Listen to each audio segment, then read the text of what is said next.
We are diving into a really powerful piece of research today, and I think the title just nails it. Soft Tokens, Hard Truths. It really does. And the hard truth is that the authors seem to have cracked one of the biggest bottlenecks in large language model reasoning. I mean, for years, this idea of a continuous chain of thought was, theoretically brilliant, but just practically impossible to scale up.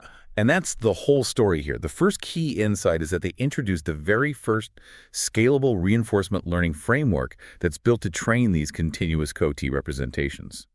They use what they call soft and fuzzy tokens. And this part is vital. They did it without needing ground truth discrete CoT traces for distillation, which was a huge prior limitation. Right, so the results, what do they find? Well, the results really say it all. Training with these continuous CoTs, it matches traditional discrete CoT for greedy success.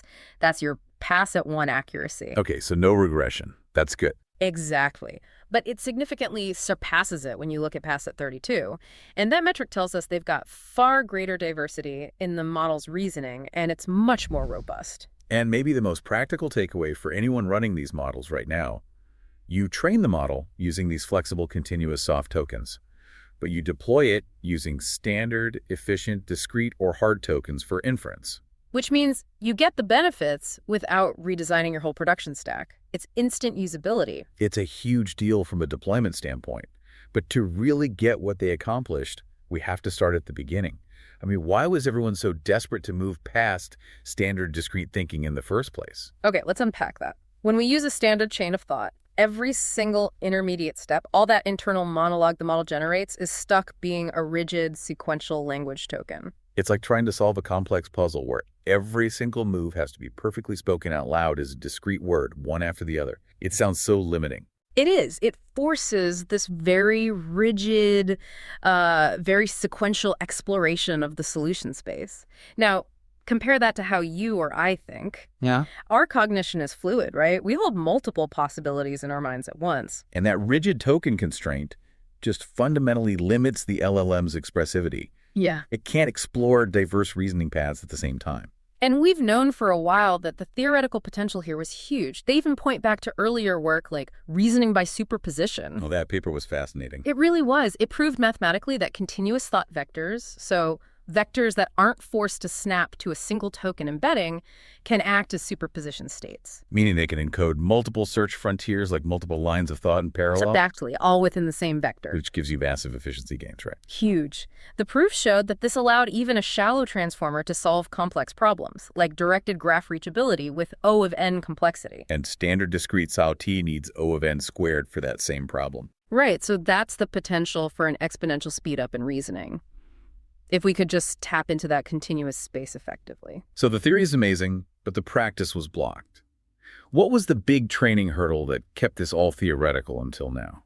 It was almost entirely computational. I mean, previous attempts, things like Coconut or soft thinking, they just hit a wall. They had to back propagate through the whole continuous chain of thought. Which is incredibly expensive. Exactly.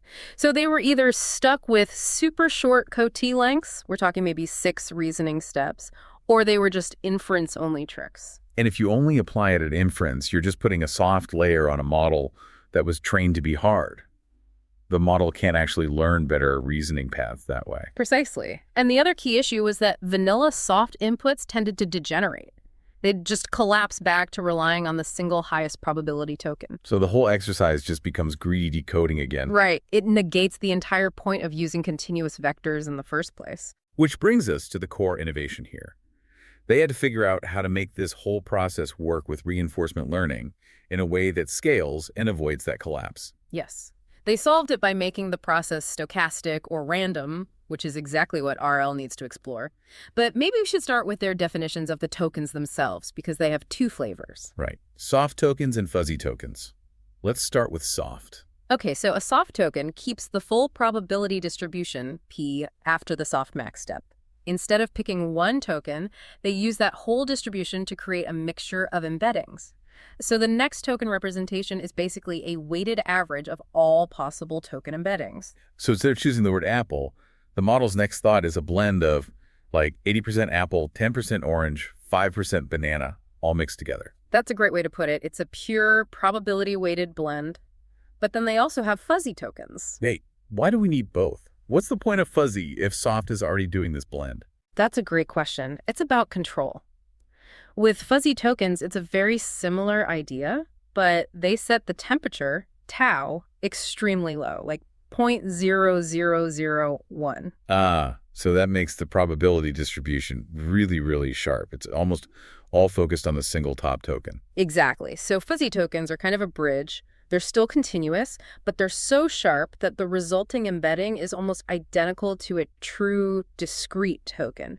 It's softness, but just barely. It probably helps stabilize the training. Okay, that makes sense. But you said neither of these really works for RL until you add the secret ingredient. The noise injection, this is where it gets really clever. They intentionally introduce randomness. They inject Gaussian noise directly into the input embeddings. This is absolutely essential. Remember how we said the process was deterministic and would just collapse? Yeah, if you just blend probabilities, you always get the same outcome from the same input.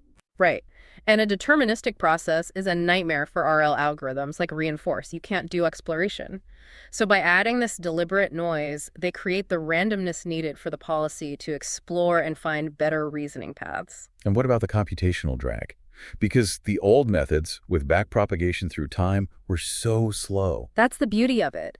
This approach completely bypasses the need for BPTT. The overhead from just injecting a bit of noise is minimal, and that's what allowed them to scale up and learn continuous Cotis with hundreds of tokens. They mention up to 512 tokens for complex datasets. Scalability solved. Okay, so moving on to the results.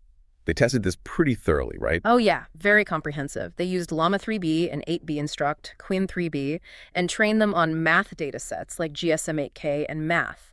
And they were really rigorous, comparing hard, soft, and fuzzy training methods. And they also decoupled the training method from the inference method, which is super important. We have to talk about the pass-at-cap metrics, because they really tell two different sides of the story here. Let's start with pass-at-1.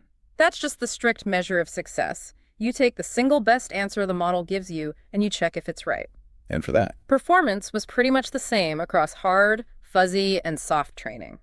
And that's great news, right? It means the continuous training didn't hurt the model's ability to just find the best answer. but the real payoff is in pass at 32.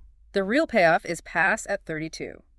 It's a measure of reasoning diversity. You generate 32 different answers and see if at least one of them is correct. And here, soft and fuzzy training showed a clear, consistent advantage over hard training. So that's the practical proof of the superposition theory we talked about. The soft training is letting the model explore and hold on to a much wider variety of good reasoning paths.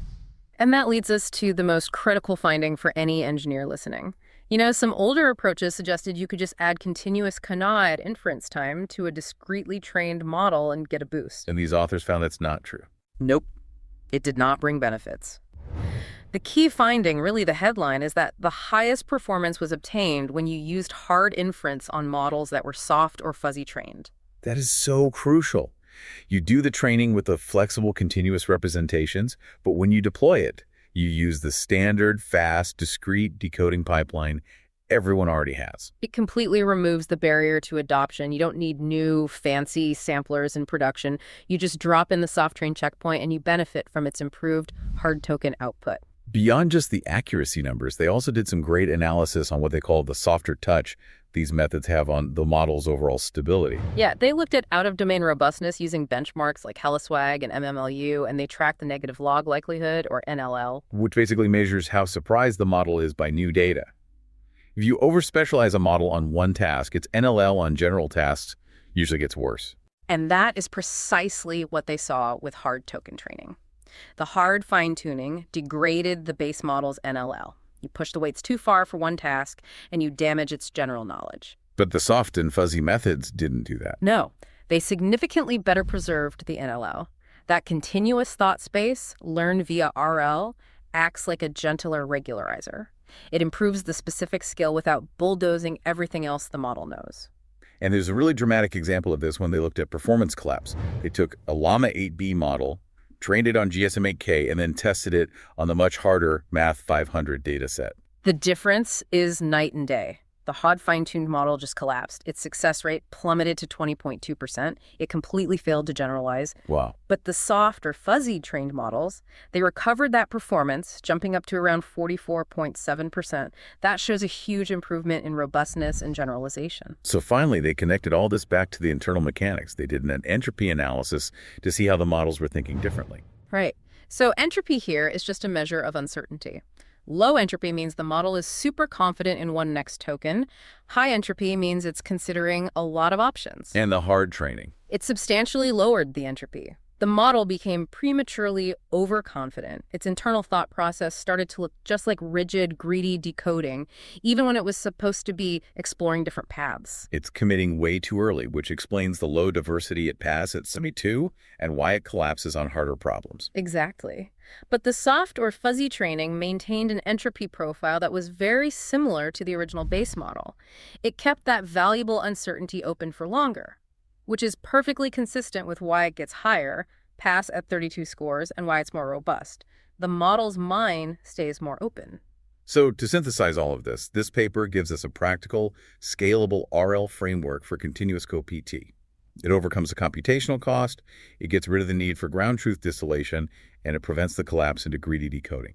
And the benefit is crystal clear. You get the same performance on the main greedy task, but with massive improvements in reasoning diversity and overall model robustness. Continuous reasoning is now, a validated, scalable fine-tuning tool. And since this whole process of using noise and continuous spaces is shown to improve the model's general capabilities without damaging its base knowledge, which is always the fear, it forces us to ask a much bigger question. It really does. It raises this question for the whole AI community.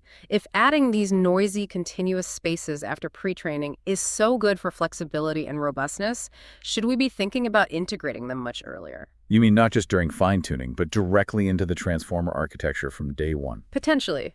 Should the next generation of models be built to have continuous thought representations during large-scale pre-training? Could that unlock even deeper, more flexible, and inherently more robust reasoning systems right from the start? A fundamental shift in how these models are built, moving closer to continuous concept modeling from the very first token. That is definitely something for you to mull over.